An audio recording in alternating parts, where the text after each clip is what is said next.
Assalamualaikum warahmatullahi wabarakatuh. Selamat pagi. Berjumpa lagi dengan saya secara daring, Ibu Maya Ika Biantari, untuk mata pelajaran Pendidikan Pancasila dan Kewarganegaraan. Saya mengingatkan kembali, ini adalah kontak person yang bisa kalian hubungi jika kalian ingin menyampaikan sesuatu secara langsung kepada saya atau menanyakan hal-hal yang terkait dengan mata pelajaran Pendidikan Pancasila dan Kewarganegaraan. Hari ini kita mulai belajar bersama ya. Saya harap kalian sekarang dan seterusnya dalam keadaan sehat dan bersemangat. Silahkan untuk mempersiapkan diri memasuki materi yang pertama. Perlu saya sampaikan kepada anak-anak sekalian mengenai materi pembelajaran yang akan kita pelajari bersama-sama selama 1 semester ke depan. Meskipun pembelajaran masih dilakukan secara daring atau belum tatap muka, saya harap ini tidak menyurutkan semangat belajar kalian. Kalian bisa tetap bersemangat dalam mengikuti pembelajaran, tetap rajin, tetap disiplin, tetap tertib, dan bertanggung jawab. Materi yang pertama yang akan kita pelajari di semester 2 adalah harmonisasi hak dan kewajiban asasi manusia dalam perspektif Pancasila. Bab kedua tentang sistem dan dinamika demokrasi Pancasila. Silahkan dipersiapkan buku paket PDF-nya dan mempersiapkan buku catatannya.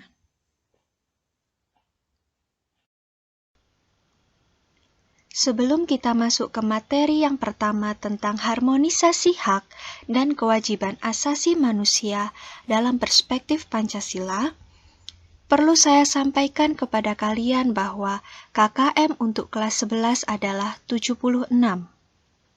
Saya harap kalian bisa meningkatkan prestasi pembelajaran kalian dibandingkan semester yang lalu. Untuk subbab yang A, tentang konsep hak dan kewajiban asasi manusia. Saya yakin betul bahwa kalian pasti sudah memahami tentang makna dari hak dan kewajiban. Tetapi, fokus kita yang akan dibahas adalah tentang hak dan kewajiban asasi manusia. Berbeda halnya dengan hak dan kewajiban warga negara. Kalian pasti bisa menyebutkan contoh dari hak dan contoh dari kewajiban. Sekarang, coba kita maknai dulu hak dan kewajiban asasi manusia. Konsepsi tentang hak asasi manusia tercantum dalam Undang-Undang Republik Indonesia Nomor 39 Tahun 1999 yang berbunyi, hak asasi manusia adalah seperangkat hak yang melekat pada hakikat dan keberadaan manusia sebagai makhluk Tuhan yang Maha Esa dan merupakan anugerahnya yang wajib dihormati, dijunjung tinggi, dan dilindungi oleh negara, hukum, pemerintah, dan setiap orang demi kehormatan serta perlindungan harkat dan martabat manusia. Sampai di sini bisa dipahami bahwa hak asasi manusia adalah pemberian dari Tuhan yang Maha Esa yang melekat pada diri manusia dan dilindungi oleh negara, hukum, pemerintah, dan semua orang demi kehormatan dan perlindungan harkat martabat manusia. Selain itu, makna hak asasi manusia dibedakan menjadi 2. Yang pertama, hak asasi manusia sebagai hak alamiah, yaitu hak asasi manusia yang melekat pada diri setiap manusia sejak ia dilahirkan ke dunia. Yang kedua, hak asasi manusia sebagai instrumen. Apakah kalian masih ingat yang dimaksud dengan instrumen? instrumen adalah alat. Maka yang dimaksud dengan hak asasi manusia sebagai instrumen adalah alat untuk menjaga harkat dan martabat manusia sesuai dengan kodrat kemanusiaannya yang luhur. Dengan kata lain, tanpa adanya hak asasi manusia, maka hak seseorang bisa dilanggar oleh orang yang lainnya. Setelah kalian memahami tentang makna hak asasi manusia secara alamiah dan secara instrumental, kita berlanjut lagi ke ciri-ciri dari hak asasi manusia. Ciri yang pertama adalah hakiki. Hakiki artinya, hak asasi manusia adalah hak asasi semua umat manusia yang sudah ada sejak ia dilahirkan ke dunia. Yang kedua, universal. Artinya, hak asasi manusia berlaku untuk semua orang tanpa memandang status, suku bangsa, gender, atau perbedaan yang lainnya.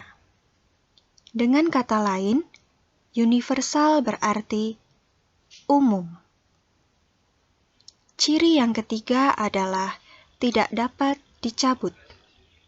Artinya, hak asasi manusia tidak dapat dicabut atau diserahkan kepada pihak lain.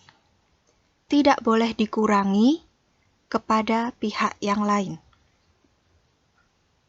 Yang keempat adalah tidak dapat dibagi. Artinya, semua orang berhak mendapatkan semua hak. Tidak bisa seseorang mendapatkan hak politik saja. Kemudian, orang yang lainnya hanya mendapatkan hak ekonomi saja. Dan yang lainnya lagi hanya mendapatkan hak sosial budaya. Itu tidak bisa. Semua orang berhak mendapatkan semua hak. Sekarang subbab yang B, tentang makna kewajiban asasi manusia. Kewajiban secara sederhana dapat diartikan sebagai segala sesuatu yang harus dilaksanakan dengan penuh tanggung jawab. Dengan demikian, kewajiban asasi dapat diartikan sebagai kewajiban dasar setiap manusia. Ketentuan Pasal 1 Ayat 2 Undang-Undang Republik Indonesia Nomor 39 Tahun 1999 tentang Hak Asasi Manusia menyatakan bahwa kewajiban dasar manusia adalah seperangkat kewajiban yang apabila tidak dilaksanakan, tidak memungkinkan terlaksananya dan tegaknya hak asasi manusia. Dengan kata lain, hak dan kewajiban asasi merupakan dua hal yang saling berkaitan. Keduanya memiliki hubungan kausalitas atau hubungan sebab akibat. Seseorang mendapatkan haknya jika dia telah memenuhi kewajiban yang dimiliki. Ini adalah saat yang kita semua tunggu-tunggu, yaitu tugas. Tugas kalian di pertemuan pertama secara virtual dengan saya adalah coba kalian rumuskan sendiri definisi hak dan kewajiban asasi manusia. Kemudian, berikan contoh dari hak asasi manusia beserta instrumennya. Dan tugas yang ketiga adalah berikan contoh kewajiban asasi manusia. Sekian yang dapat saya sampaikan hari ini. Jangan lupa dengan tugasnya ya. Silakan untuk dikerjakan dengan penuh tanggung jawab dan kedisiplinan. Semoga yang saya sampaikan hari ini bisa bermanfaat untuk kita semua. Dan saya yakin kalian pasti akan bisa memahami yang sudah saya sampaikan di hari ini. Sampai jumpa di pertemuan yang akan datang. Wassalamualaikum warahmatullahi wabarakatuh.